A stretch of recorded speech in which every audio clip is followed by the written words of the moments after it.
반갑습니다. 볼리 통기자입니다. 서형욱 위원의 코로나19로 인한 부재 중이라서 제가 많이 나오고 있습니다. 김민재 선수가 뛰었던 나폴리와 레인저스의 챔피언스리그 경기 후토크를 할 차례입니다.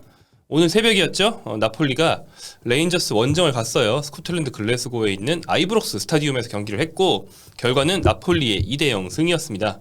이로써 나폴리는 리버풀에 이어서 레인저스까지 잡으면서 2연승을 거뒀어요. 그러면서 조 단독 선두로 올라갔고 16강 진출 확률이 매우 높아졌습니다.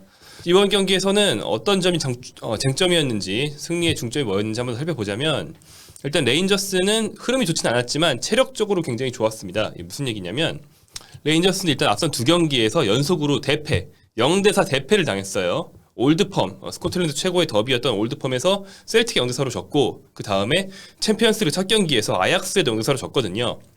하지만 레인저스는 자국의 경기 연기, 왜냐면 스코틀랜드 프리미어십도 잉글랜드 프리미어리그와 마찬가지로 영국 엘리자베스 2세 여왕 서거로 인해서 경기를 미뤘기 때문에 주말 경기를 쉬었습니다.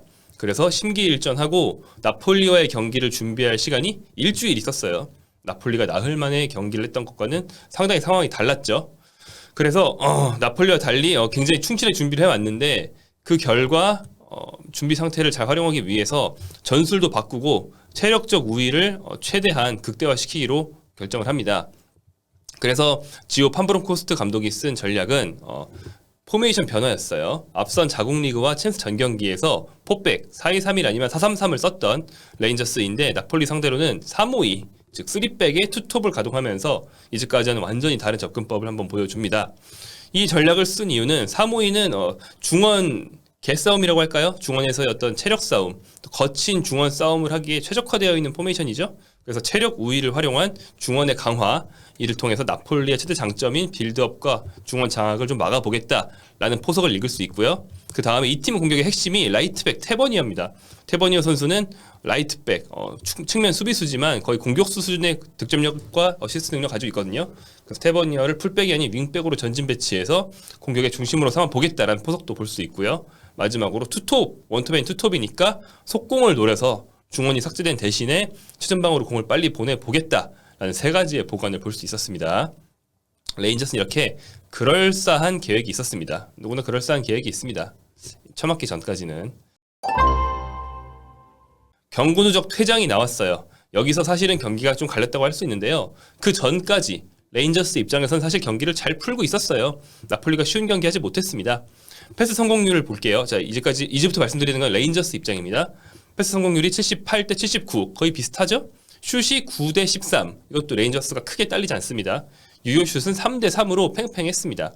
하지만 센터백과 공격수들이 벌이는 대결에서 레인저스가 패배한 셈으로 센터백 퇴장이 나오면서 그 뒤로는 뭐 퇴장과 페널티킥 연발, 페널티킥 선박을 했는데 페널티킥 또 내주고 또 실점하고 이런 과정이 이어지면서 결국 경기가 기울게 됩니다. 퇴장 이후를 보면 패스 성공률에서 레인저스 65, 나폴리 82로 크게 벌어지기 시작하죠. 슛! 레인저스가 단 1회, 나폴리는 무려 12회를 퍼부으면서 압도를 했고 그 중에 3골이 들어갔죠. 그리고 유효슛은 0대 7로 극심한 격차가 있었습니다. 이 7회의 유효슛 중에서 2개는 또 페널티킥이었던 거죠. 이날 레인저스는 총 경고 6회를 받았어요. 나폴리가 단 1회였던 것과 차이가 크죠. 이것은 좀 거친 경기, 중원 장악을 에너지와 힘으로 하겠다는 보관을 가지고 나오다 보니까 어쩔 수 없이 레인저스가 가지고 가야 했던 세금 같은 거였습니다. 결국 여기서 불거진 리스크가 터지면서 레인저스가 패배했던 그런 경기를 할 수 있겠고, 나폴리의 어떤 체력적으로는 열세지만 전력 자체가 우세다 보니까 어떤 국면에서의 개인 대결에서 승리했던 것이 승리 요인이라 할 수 있겠죠. 김민재 선수를 보겠습니다. 김민재 선수의 스탯은 지난 경기보다 좀 떨어졌습니다. 하지만 경기 내용을 보면 전혀 나쁜 경기가 아니었거든요. 김민재 선수가 승리에 결정적으로 공헌했다는 근거까지 한번 살펴보겠습니다. 중원을 삭제하고 롱볼 위주로 또 속공 위주로 공격을 하길 원했던 레인저스. 나폴리도 여기에 중원이 말려 있었기 때문에 주로 중원을 거쳐가는 패스가 백패스가 많았고 한 번에 전방으로 넘기는 패스를 또 시도해야 됐던 게 똑같았어요.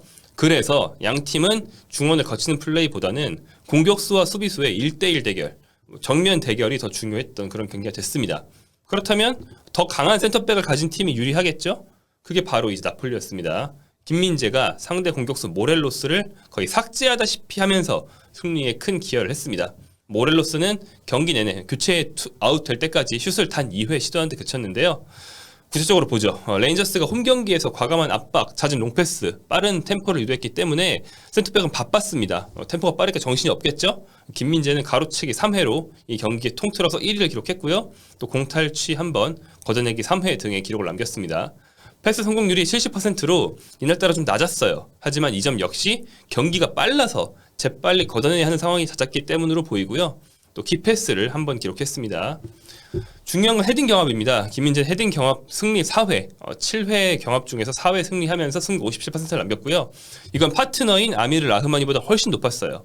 라흐마니가 5회 경합 중에 2회 승리에 그치면서 3회 실패했거든요. 50%가 안 됐습니다. 이러면서 상대 공격수 알프레도 모렐로스를 막을 때 김민재 쪽의 성공률이 훨씬 높았다. 이게 좀 중요했죠. 모렐로스는 공격적인 헤딩 경합을 9회 했어요. 그중에 6회를 따냈습니다. 괜찮죠? 근데 김민재와 라흐마니를 합쳤을 때의 수비적인 헤딩 경합이 11회예요. 그러니까 거의 뭐 9회 대 11회. 모렐로스를 향한 롱볼을 나폴리 센터백들이 막는 것이 이날 경기에 상당히 중요한 장면이었다고 볼 수 있는데요. 모렐로스는 장신은 아닙니다. 이 선수는 근데 좀 투쟁심이 굉장히 강해요. 제라드 감독이 있을 때 좀 폭행 사건에 가까운 굉장히 거친 행동을 좀 해서 제라드 감독이 뭐 감싸기도 하고 어르고 달래서 쓰느라 좀 고생을 하기도 했던 좀 거친 성향의 선수예요. 힘과 투쟁심이 굉장히 좋습니다. 그래서 문전에서 머리로 헤딩 경합을 하는 그런 제공권 싸움을 하는 게 아니고 문전과 먼 곳에서 롱볼을 받으면서 꼭 머리로 따내지 못하더라도 몸으로 비비면서 변수를 만들고 거기서 뭔가를 만들어 보려는 그런 성향이 있는 선수예요. 그렇기 때문에 문전이 아닌 먼 곳에서 모렐로스의 모든 헤딩 경합이 다 이루어졌거든요. 거기서 헤딩을 따내는 건 김민재 역할이었죠. 주로 라흐마니는 뒤쪽에 머물러 있고 김민재가 모렐로스를 따라 전진해서 굉장히 문전에서 먼 곳에서부터 헤딩 경합을 해서 따내는 그런 모습 많이 봤습니다. 결국 김민재의 빠른 발과 낙하지점 포착 능력이 제공권과 결합되면서 높은 성공률이 나왔던 거고 자기 진영에 머물러 있는 라흐마니는 그만큼 높은 성공률을 낼 수 없었던 거죠. 자, 나폴리는 레인저스 수비수 제임스 샌즈가 아까 말씀드린 경고 누적으로 퇴장당한 후반 10분부터 주도권을 잡고 3골을 몰아쳤는데요. 이 경기 막판에는 상대의 수적 열세, 나폴리는 수적 우위가 있다 보니까 나폴리가 공을 완전 지배했어요. 그리고 점수차를 쭉 벌리면서 안정적으로 승리를 따냈습니다. 이때는 공이 매끄럽게 순환을 해야 되는데 이때부터는 이제 김민재가 본격적으로 빌드업에 짧은 패스로 기여를 하기 시작합니다. 후반 29분에 단적인 장면이 있었는데 김민재가 자신의 경우 백패스를 원터치 장거리 땅볼 패스로 쫙 찔러줍니다. 이것을 윙어 크바라첼리아가 받으면서 위협적으로 공격을 시작할 수 있었고 이 공격은 제임스 테버니어가 경고를 받아가면서 끊어야 했던 굉장히 김민재의 좋은 패스가 나왔습니다. 또 3분 뒤 후반 32분을 보면 지엘린스키의 강슛이 맥그리거 골키퍼의 선방에 막힌 장면이 있었는데요. 이거 역시 나폴리가 후방에서 공을 쭉 돌리다가 김민재가 오른쪽 측면으로 벌려주는 그 대각선 롱패스에서 나온 장면이었습니다. 후반 40분에는 김민재가 골에 간접적으로 기여도 합니다. 김민재 전진 드리블 그동안 종종 나왔죠. 이 전진 드리블이 드디어 팀의 득점을 이끌어낸 상황이 됐는데요. 김민재가 폭발적인 드리블로 공을 끌고 올라간 뒤에 아예 이제 동료가 공을 주고받으면서 문전까지 들어가려고 하다가 리턴 패스가 안 오니까 재빨리 이제 복귀를 했어요. 수비 리커버리를 했는데 그렇게 앞으로 전달해준 공이 크바라첼리아, 은돈벨레, 라스파도리, 올리베라, 라스파도리를 거치는 짧은 패스 연결을 통해서 득점 기회가 됐고 라스파도리가 밀어 넣었습니다. 김민재가 드리블로 공을 빠르게 전진시켜준 덕분에 나온 그런 상황이었죠. 자, 이처럼 공격수를 향한 다이렉트 패스가 굉장히 많은 경기. 김민재는 상대 공격수를 제어해냈습니다. 반면 레인저스의 수비는 대체로 열심히 잘 막았지만 시메오네를 향한 피오트르 지엘린스키의 좋은 패스 단 한 번에 그걸 막지 못하고 샌즈가 태클을 하다가 실수를 하면서 퇴장 및 PK를 헌납했죠. 여기서 이제 경기가 벌어졌어요. 그렇기 때문에 좀 거칠게 요약을 하자면 이 경기의 승패는 김민재 차이에서 갈렸다라고도 볼 수 있겠습니다. 왜냐하면 이제 나폴리 공격수가 평소에 오시맨이 아닌 오시맨 부상을 대체하기 위해 나온 시메오네였기 때문에 공격수에서 엄청난 차이가 벌어지진 않았거든요. 근데 김민재가 상대의 간판 공격수를 제어해냈기 때문에 나폴리가 변수 없이 이길 수 있었다. 이렇게 볼 수 있는 경기죠. 자, 리버풀 상대로 김민재가 좀 힘들어할 거라고 우려를 했었는데 피르미누가 선발로 나오면서 물론 김민재가 피르미누에 따라다니느라 정신적으로 고생을 했지만 결국 다 막아냈죠. 그 승리. 레인저스전은 상대 공격수와의 어떤 수준 차이를 보여주면서 김민재가 또 다 막았어요. 승리. 아약스와의 경기에서도 상대 공격수가 엄청 무서워 보이진 않거든요. 조별리그는 김민재에게 너무 좁은 게 아닐까? 너무 쉬운 게 아닐까? 이런 생각을 살짝 너무 나갔나? 너무 과한 얘기인가? 아닌 것 같아. 이런 말 해도 될 것 같아요 이제. 자, 마지막으로 은돈벨레 얘기해 보겠습니다. 은돈벨레가 금돈벨레 될 가능성을 보여줬는가? 일단 이날 득점을 했기 때문에 이 얘기를 해볼 수 있을 것 같아요. 토트넘에서 나폴리로 임대해 와 있는 은돈벨레 이날 후반 38분에 교체 투입됐습니다. 지엘린스키의 체력 안배용으로 투입이 됐는데요. 추가 시간에 골을 넣었어요. 앙드레 프랑크 잠부 안기사가 상대의 공격을 이제 인터셉트해서 직접 문전을 허물고 골키퍼까지 유인하고 준 패스. 이것을 이제 은돈벨레가 문전으로 잘 뛰어들어서 발만 대서 받아 먹었습니다. 은돈벨레는 짧은 시간이지만 나름대로 열심히 수비에 가담도 했고요. 또 득점 기회에서 문전으로 파고드는 등 약간 적극적인 모습을 보인 점이 앞선 두 경기의 무기력한 모습보다 훨씬 고무적이었습니다. 이 상대가 퇴장 때문에 압박이 없었다는 건 감안해야겠지만 일단 이론적으로도 이날 위치가 그동안 뛰었던 위치보다 낫습니다. 그동안 은돈벨레를 선발로 썼을 때는 팀 사정상 로버트 카에게 휴식을 주기 위해서 그 대체제로 썼거든요. 다시 말하면 후방 플레이메이커, 폭백 바로 위에 썼어요. 그런데 은돈벨레는 좀 전진해서 직접 어시스트를 하고 싶어하는 선수지 팀 공격을 조율하는 그런 큰 그림을 보는 선수는 아니에요. 화백은 아니거든요. 그렇기 때문에 후방 플레이메이커 자리를 계속 불편하는 모습을 보였죠. 그런데 이날은 지엘린스킨 대신에 들어갔다는 것은 은돈벨레가 제일 좋아하는 굉장히 공격적인 미드필더로 투입됐다는 거거든요. 그렇기 때문에 앞으로도 이 자리에 좀 더 쓰면은 은돈벨레 살리는 데 도움이 되지 않을까 생각이 됩니다. 물론 팀 사정상 좀 로버트카가 쉬어야 될 때는 있지만 은돈벨레 개인만 보자면 지엘린스키 자리에서 이제 로테이션 자원으로 뛰는 것이 본인 폼을 끌어올리는 제일 좋은 길이 아닐까 생각이 되고요.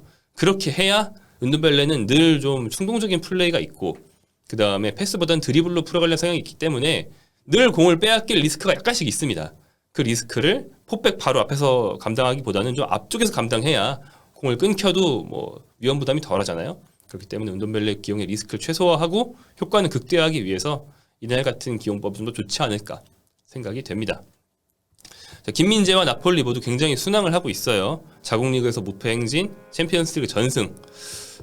빅리그 가자마자 이 정도로 영향력을 보여주면서 잘한 선수는 처음이죠. 예, 처음입니다. 이제까지 이런 선수 없었어요. 한국 축구 유럽파의 도전 역사를 새로 쓰고 있는 김민재. 다음 경기도 기대가 됩니다. 올리였습니다.